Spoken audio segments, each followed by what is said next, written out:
24th day of November, 1326. A marketplace in Hereford, usually vibrant with the chatter of commerce and the aroma of fresh-baked bread, had transformed into a grim amphitheater, hushed by a morbid expectation. Gathered within its cobbled confines, an immense crowd, their faces a mixture of morbid curiosity and vengeful satisfaction, bore witness to a spectacle of state-sanctioned brutality, destined to etch itself into the darkest annals of English history. At the epicenter of this chilling tableau stood a scaffold, crudely yet robustly constructed, upon which a man named Hugh Despenser, once the most powerful and feared figure in England, now awaited a fate crafted with meticulous cruelty. His eyes, though doubtless filled with terror, seemed to hold a flicker of defiant resignation, a final testament to the dizzying heights from which he had plummeted. This was no ordinary execution. It was a carefully choreographed ritual of public vengeance, an emphatic declaration of a new regime's merciless resolve. The very air seemed to crackle with an unspoken tension, the weight of a nation's accumulated grievances pressing down upon this single vulnerable figure. Despenser's presence on that scaffold was not merely the culmination of a swift campaign by Queen Isabella and her ally, Roger Mortimer, but the horrifying crescendo of years of simmering resentment against his perceived tyranny and insatiable greed. The crowd, a collective entity driven by a visceral hunger for retribution, had come not only to see a man die but to participate, however passively, in the violent cleansing of a corrupted era. Each face in the multitude reflected the myriad indignities and injustices they felt had been inflicted upon them under Despenser's ruthless dominion. His capture, just days prior, had been greeted with jubilant celebrations across the land, yet the true depth of the public's fury only became apparent as they prepared to watch him suffer.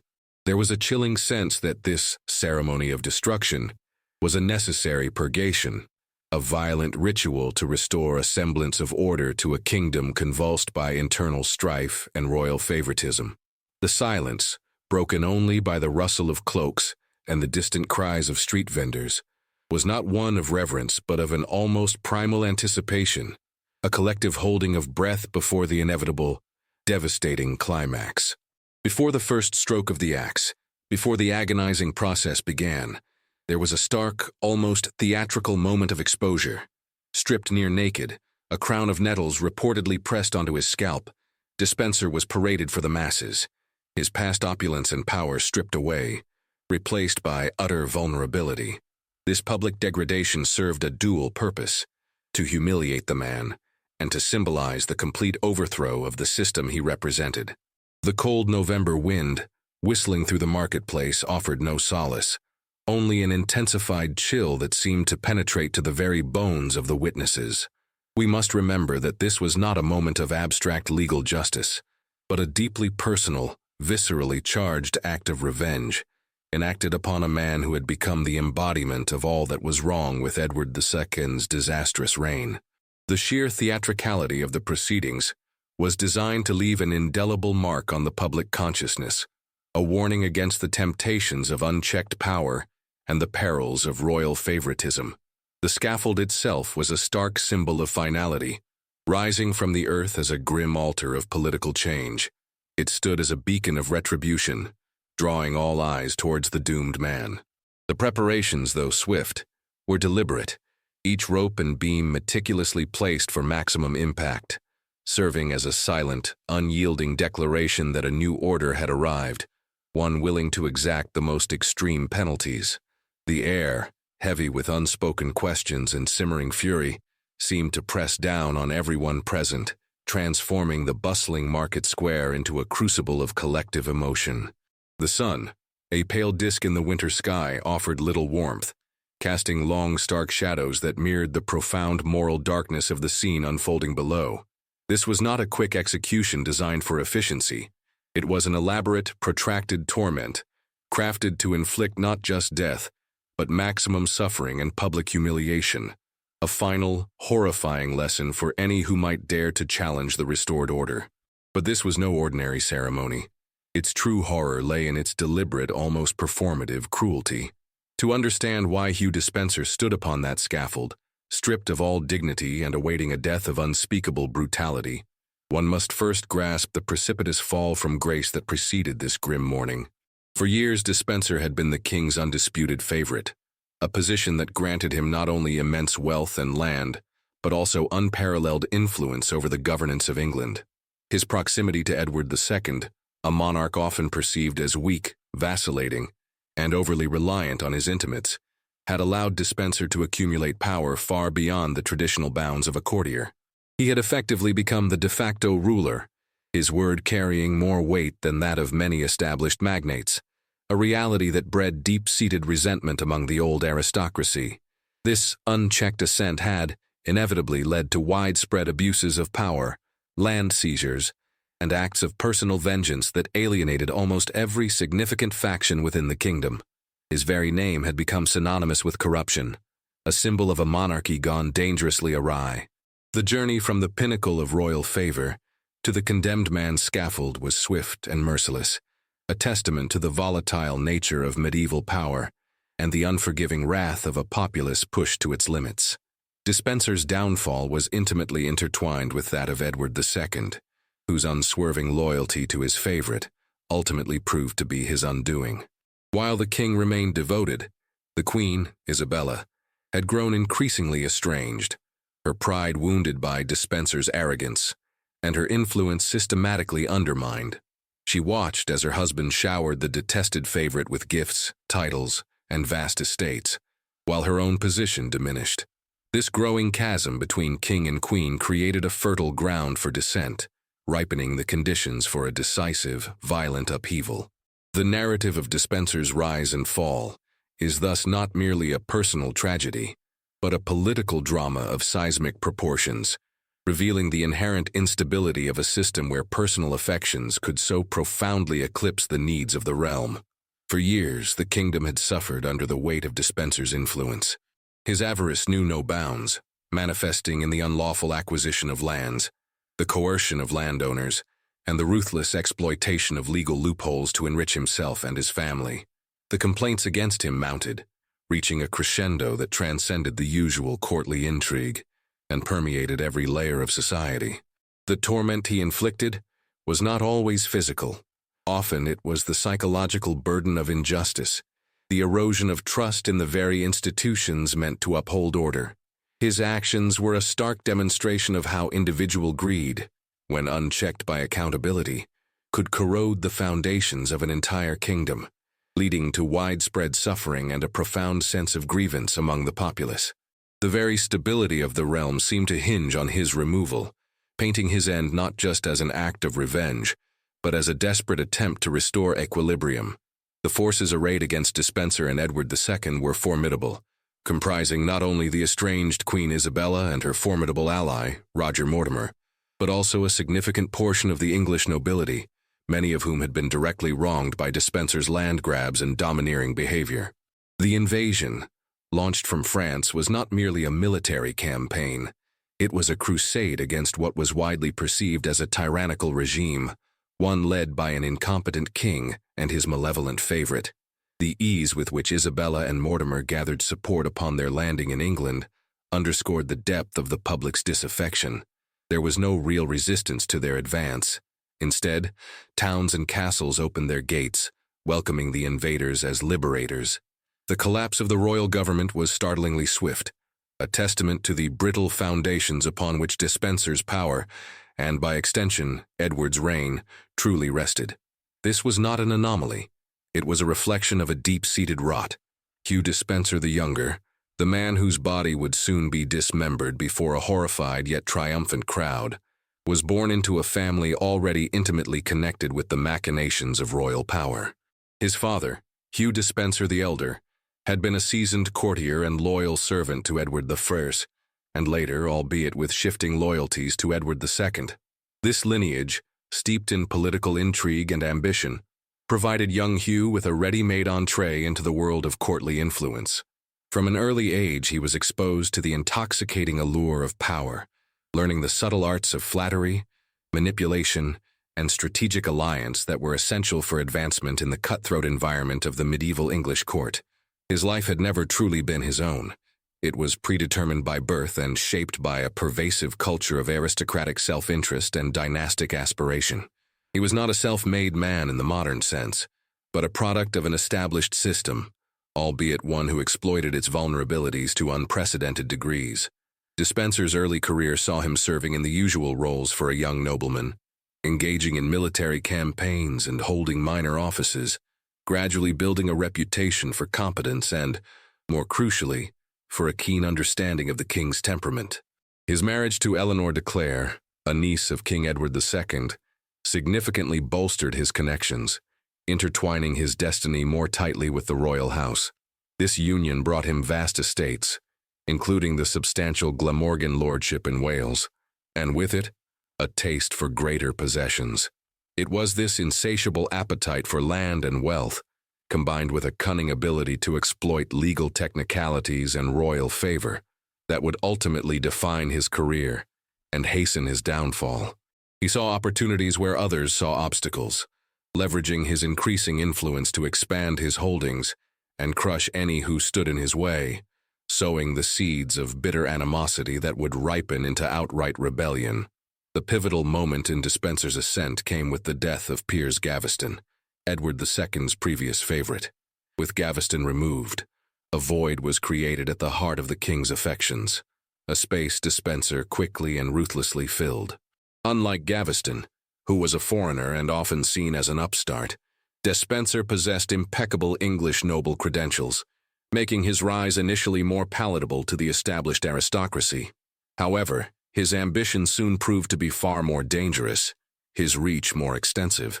He cultivated a near monopoly on royal access, effectively controlling who saw the king and what advice he received, thereby insulating Edward from dissenting voices and consolidating his own unassailable position. This relentless pursuit of power, marked by a chilling disregard for the rights and traditions of others, distinguished him from his predecessors and forged the instrument of his own destruction. Despenser's true strength lay in his understanding of Edward II's psychological vulnerabilities. The king, often described as more interested in manual crafts and less in the rigorous duties of kingship, found in Despenser a decisive, intelligent, and ruthlessly efficient partner who could manage the affairs of state, however unpopularly, while Edward indulged his personal inclinations. This symbiotic relationship, however, created a dangerous dependency. Despenser became indispensable, and in turn, Edward became blind to the widespread resentment and growing outrage that Despenser's actions provoked. The favorite's immense political power was ultimately an extension of the king's own authority, an authority that was increasingly perceived as weak and misguided. The system meant to protect them had become their executioner, twisting the very fabric of governance into a tool for personal aggrandizement. The unchecked accumulation of power and wealth by Hugh Despenser did not occur in a vacuum. It ignited a slow-burning fuse of resentment that eventually erupted into open conflict. His rapacious hunger for land, particularly in the Welsh marches, brought him into direct and often brutal confrontation with powerful marcher lords, who viewed his encroachments as an existential threat to their traditional autonomy and ancient rights. These territorial disputes, often resolved in Despenser's favor through royal decree rather than equitable justice, served as concrete examples of how the king's favoritism had corrupted the very mechanisms of law and order. The brutality of his land seizures, often accompanied by intimidation and violence against tenants, deepened the antagonism and solidified a broad alliance of his enemies, transforming individual grievances into a collective desire for his downfall. This was not an isolated incident of land grabbing. It was a systemic pattern that undermined the established feudal order. The Ordinances of 1311, a set of reforms forced upon Edward II by the English barons, had sought to curb royal excesses and control the appointment of advisors, including favorites. Yet Despenser's rise represented a cynical circumvention of these very principles, a stark demonstration that the king was either unwilling or unable to learn from past mistakes. The barons, many of whom had been instrumental in enforcing the ordinances, saw in Despenser a repeat, but far more egregious version of Piers Gaveston, a figure whose unrestrained influence they had once violently purged.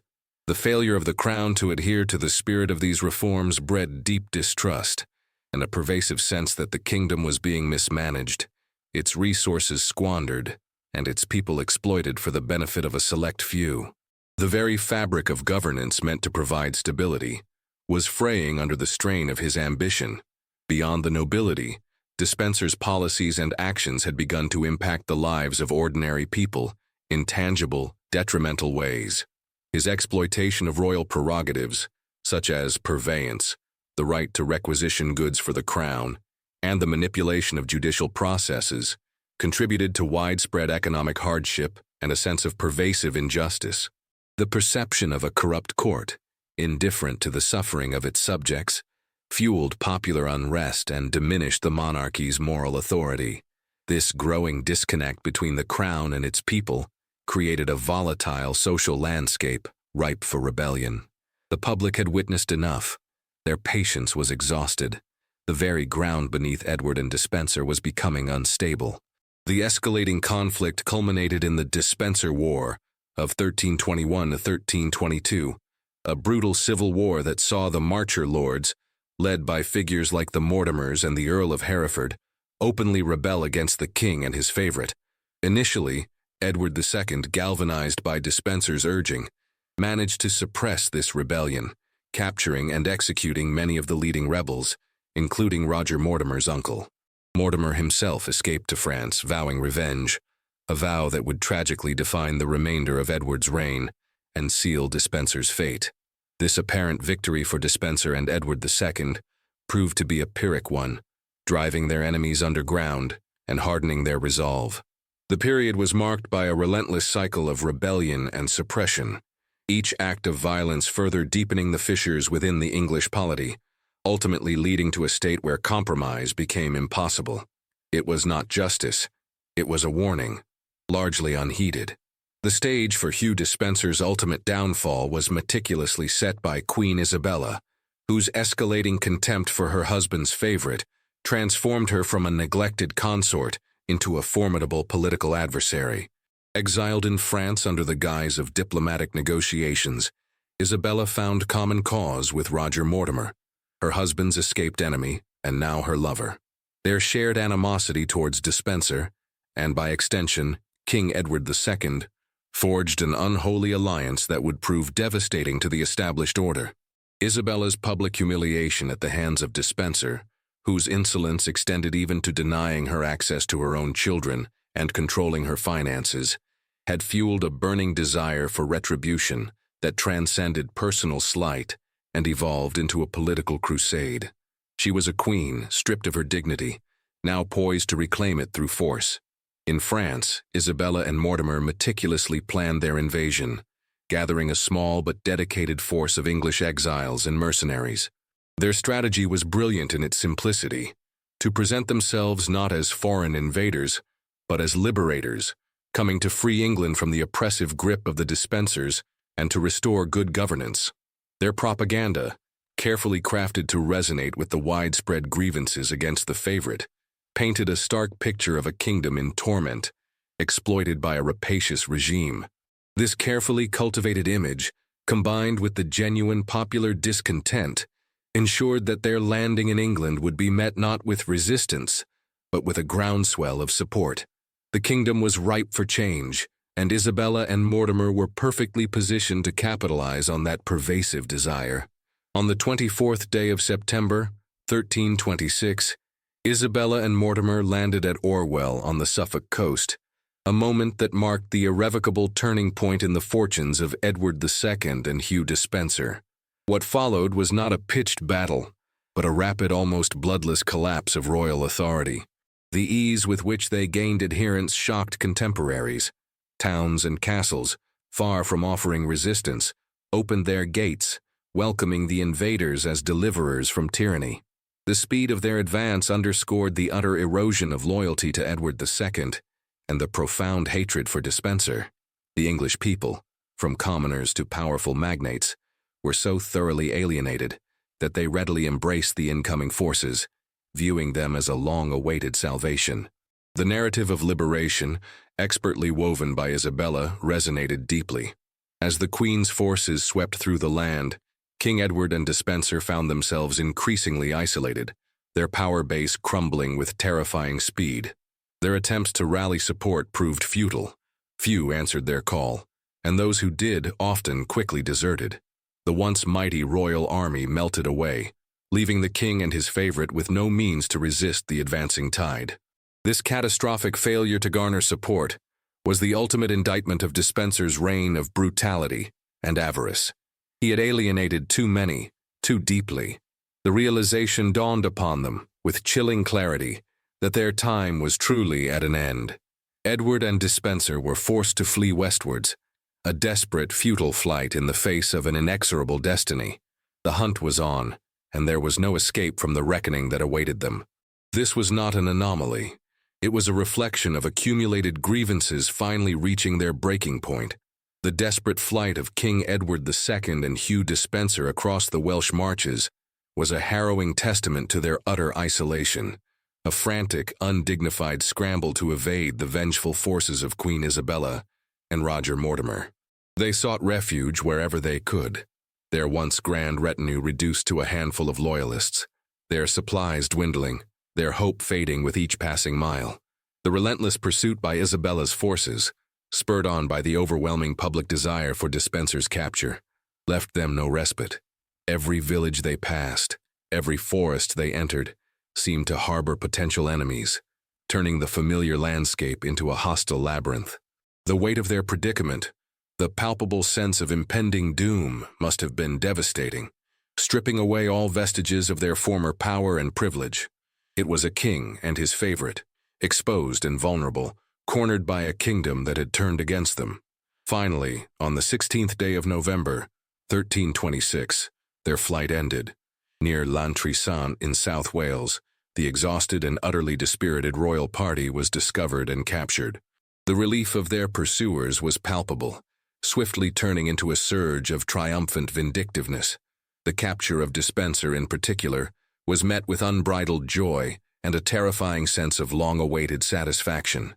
He was immediately seized, bound, and subjected to a torrent of abuse, a foreshadowing of the horrors that awaited him. The crowd that gathered around their captives was not a detached observer. It was an active participant in their humiliation, demonstrating the profound depth of collective hatred.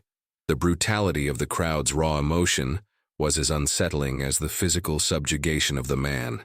Despenser was then brought to Hereford, the very town where he would meet his gruesome end. What followed was less a trial and more a public denunciation, a theatrical exercise in retribution rather than a genuine pursuit of justice. Presided over by Roger Mortimer and observed by the triumphant Queen Isabella, the proceedings were a stark mockery of legal process. Despenser was denied the right to speak in his own defense, his pleas drowned out by the shouts of the crowd and the accusations of his accusers. The charges against him were numerous and grave: treason, corruption, tyranny, the alienation of the king from his queen and people, and countless acts of injustice and oppression. These were not mere allegations. They were the collective grievances of a kingdom laid bare, amplified by years of festering resentment. The sentence pronounced upon him was deliberately tailored to inflict maximum pain and public degradation, a chilling reflection of the outrage he had provoked. He was condemned to be drawn, hanged, and quartered, a fate reserved for the most heinous traitors, often accompanied by additional indignities. This was not merely the application of law, it was the enactment of a deeply personal vengeance, made manifest through the machinery of state. The sight of Despenser, stripped of his power, now utterly defenseless before his enemies, sent a clear message. No one, regardless of their proximity to the throne, was beyond the reach of justice when that justice was backed by overwhelming popular will. The collective decision to inflict such a torment underscored the depth of the nation's suffering and its desire for a definitive, horrifying resolution. But to grasp the weight of this moment, one must understand the journey to Hereford.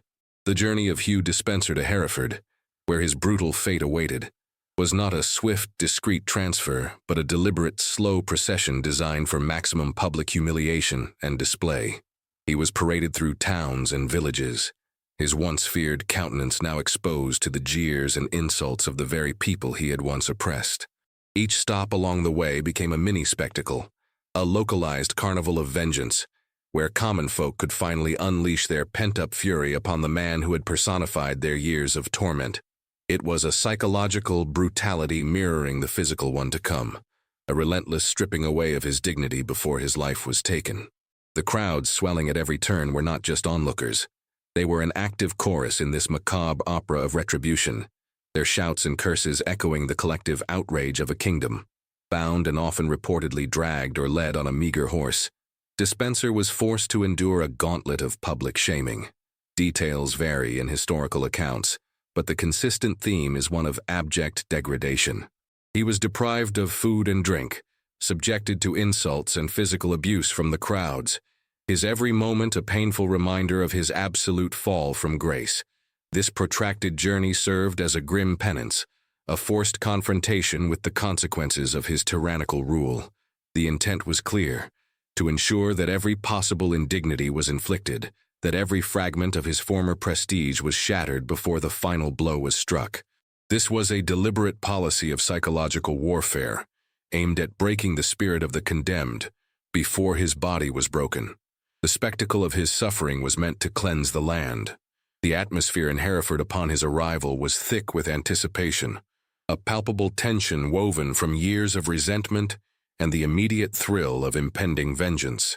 The town itself had become a temporary capital for Isabella and Mortimer, a hub of the new regime, and Despenser's execution there was strategically chosen to solidify their authority and send an unambiguous message across the realm. The building of the scaffold, the public proclamations, the very air of grim ceremony that pervaded the marketplace, all contributed to the pervasive sense of dread and solemnity that enveloped the witnesses. This was not a back-alley killing. It was a grand, theatrical statement, designed to be seen and remembered. The entire city, it seemed, was holding its breath, waiting for the curtain to rise on the final act of this macabre drama.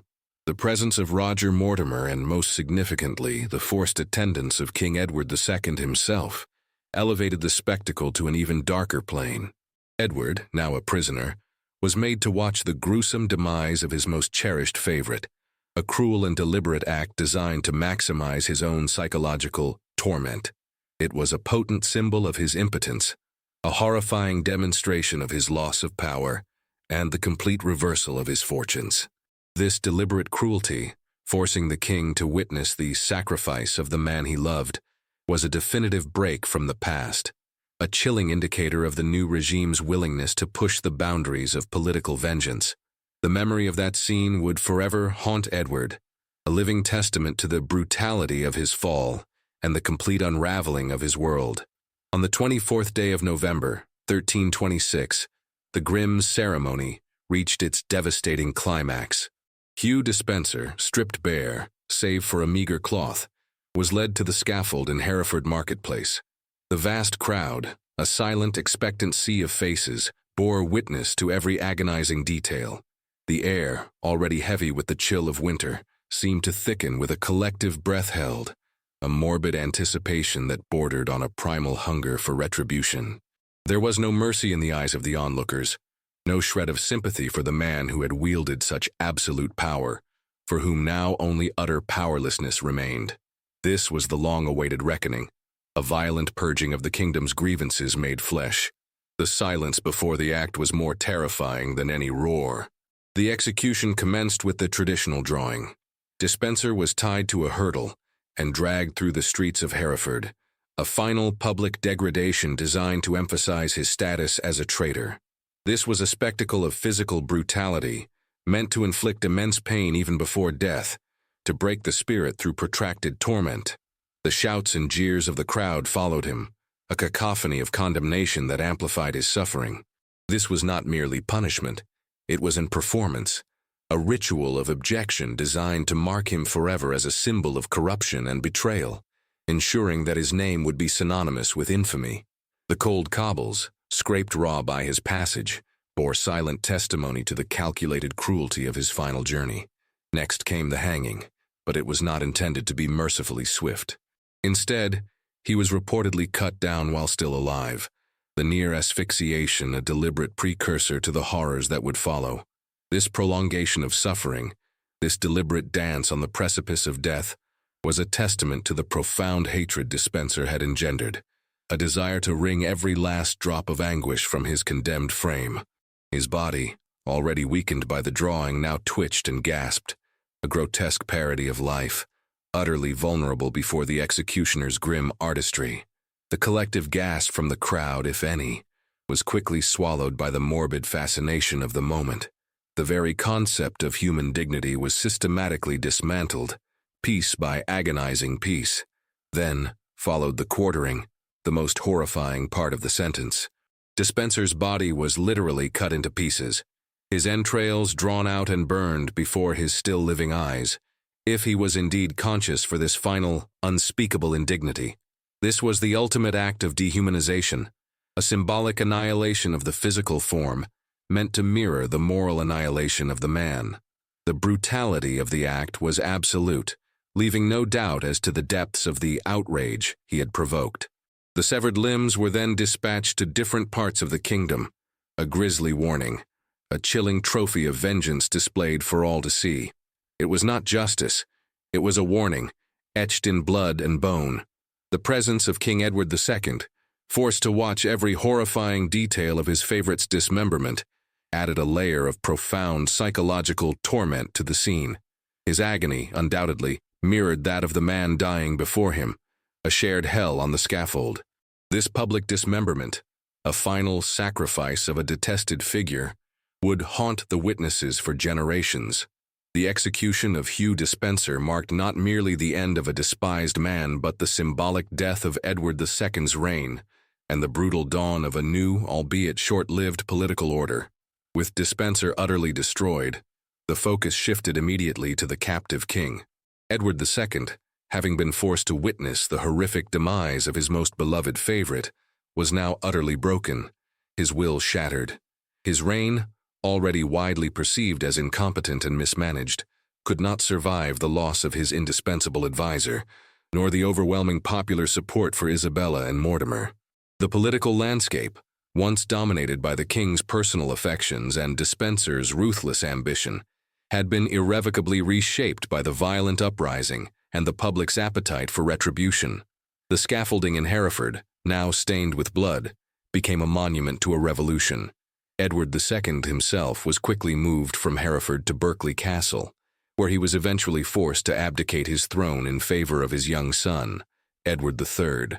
This abdication, orchestrated by Isabella and Mortimer, was a profound and unprecedented moment in English history, marking the first time a reigning monarch had been formally deposed by his subjects. While not as publicly brutal as Despenser's end, the king's deposition was a deep psychological torment, stripping him of his crown, his liberty, and ultimately his life, for he would die, likely murdered, at Berkeley Castle less than a year later. The systemic failure to protect the vulnerable, even a king who had become vulnerable, was tragically complete. The throne, once believed to be divinely ordained and unassailable, had been shown to be fragile, dependent on the will of its people and the strength of its leadership. The rise of Isabella and Mortimer, now de facto rulers of England, was built upon the bloody foundations laid by Despenser's execution. Their authority, however, was also precariously balanced. While they had ridden the wave of popular outrage against the old regime, their own methods were often ruthless, and their personal relationship, particularly the influence of Mortimer over Isabella, soon began to mirror the very favoritism they had condemned. The public, having witnessed the devastating consequences of unchecked power, would eventually grow wary of their new masters, sensing a familiar pattern of self-interest emerging from the ashes of the old. The cycle of power, ambition, and corruption, it seemed, was difficult to break, even with such a violent purging. The legacy of Hugh Despenser's execution was not simply the end of a man, but a stark, haunting reminder of the perils of tyranny and the explosive power of popular discontent when pushed to its limits. It demonstrated that even the most powerful individual, if perceived as unjust and oppressive, could be brought low by a vengeful populace and a determined opposition. It was not justice. It was a warning etched in the collective memory of the nation. This event, so deeply ingrained in historical memory, served as a potent, if terrible, example of how a monarchy that failed to govern justly and protect its subjects could suffer the most profound consequences. The sacrifice of Despenser was meant to cleanse the realm, but it also left an indelible stain on the fabric of English governance, a stain of brutality and unforgiving vengeance that would echo through the years. The brutal ceremony enacted upon Hugh Despenser in Hereford marketplace, a spectacle of calculated brutality and public torment, resonates through history not merely as a historical footnote, but as a profound, haunting commentary on the nature of power, justice, and collective vengeance. His meticulously orchestrated demise, culminating in dismemberment, was less an act of legal execution and more a ritualistic purification, an emphatic declaration by a new regime that the old order, with all its perceived corruption and avarice, had been utterly destroyed. We must remember that the fervor for his death was not confined to the political elite.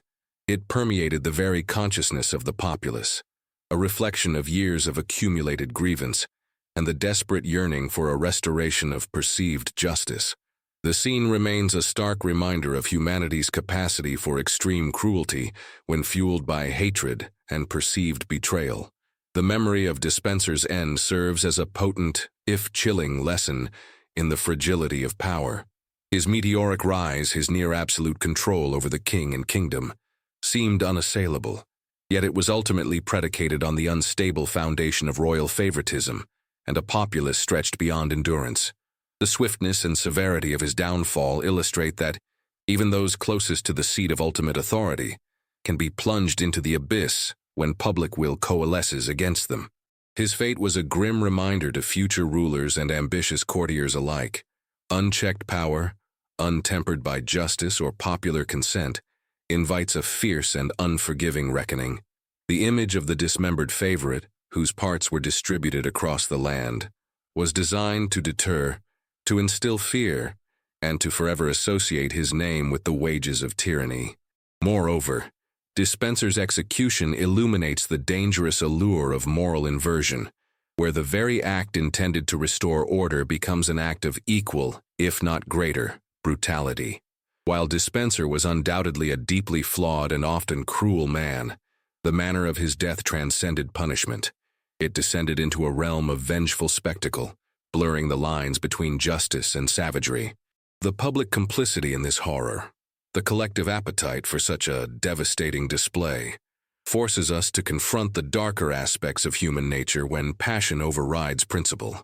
It raises uncomfortable questions about what constitutes justice in times of political upheaval, and whether the pursuit of retribution can ever truly cleanse the wounds of the past or simply perpetuate a cycle of violence. This was not an anomaly. It was a reflection of the inherent savagery that can accompany shifts in power.